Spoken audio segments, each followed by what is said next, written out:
मेरो 10 सकिएको थियो होइन र मेरो भोलि 11को फर्स्ट डे थियो कि अनि म चाहिँ मजा लास्ट एक्साइटेड थिएँ कि एनर्जी नै छुट्टै लेभल थियो अनि मैले थाहा थिएन कि ड्रेस लाउने भनेर किनकि मैले कलेजको ड्रेस सिलाएकै थिइनँ कि मैले चाहिँ अलिक कलेजमा जाने भनेर सोचिरहेको थिएँ अनि मेरो साथी चाहिँ एउटा कलेजमा पढिरहेको थियो अनि उसले मलाई बोलाइरहेको थियो कि आऊ यो कलेजमा आइज राम्रो छ भनिरहेको थियो अनि पछि मैले पनि यसो गएँ अनि पछि बुझेँ मलाई राम्रै लाग्यो ठिकै लाग्यो अनि पछि मैले जोइन गरेँ कि अनि त्यसपछिको मेरो भोलिपल्ट 11को फर्स्ट डे थियो अब सुरुको दिनमा चाहिँ म लास्ट एक्साइटेड थिएँ कि त्यसको एक दिन अगाडिपट्टि किनकि भोलि मेरो फर्स्ट डे थियो नि त 11को जोस जाँगरै छुट्टी थियो मलाई निन्द्रै लाग्दैन होइन अनि सुरुमा गएँ 2-3 हप्ता बित्यो अनि त्यसपछि नै अलिकति रमाइलो अलिकति कम भयो कि एक्साइटमेन्ट अलिकति कम भयो अलिकति झलाउन थाल्यो सुरुमा त कति छिटो छुट्टी हुने मजै छुट्टी थियो अनि त्यसपछि चाहिँ मलाई अलिक झलाउन थाल्यो कि यो कलेज लिएर किनकि युज टु भइसकेको थियो नि त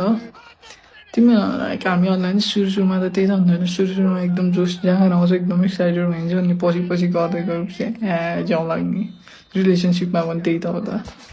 त्यसरी नै पछि गएर मलाई एकदम झ्याउ लाग्न थाल्यो कि अनि मलाई अलिकति एब्सेन्ट हुन थाल्यो सुरुमा त लास्ट एक्साइटेड हुन्थ्यो एक्साइटमेन्ट चाहिँ एनर्जी नै छुट्टै लेभल हुन्थ्यो अनि पछि गएर मेरो त्यो एनर्जी नै सक्यो एक्साइटमेन्ट नै सकिन थाल्यो कि अनि पछि मैले अस्ति भर्खर मैले 12को इक्जाम दिएको थिएँ अब मेरो फर्स्ट इयरमा नि हुने भनेको त्यही हो म सुरुको 1-2 महिना चाहिँ एकदम धेरै एक्साइटेड हुन्छु एकदम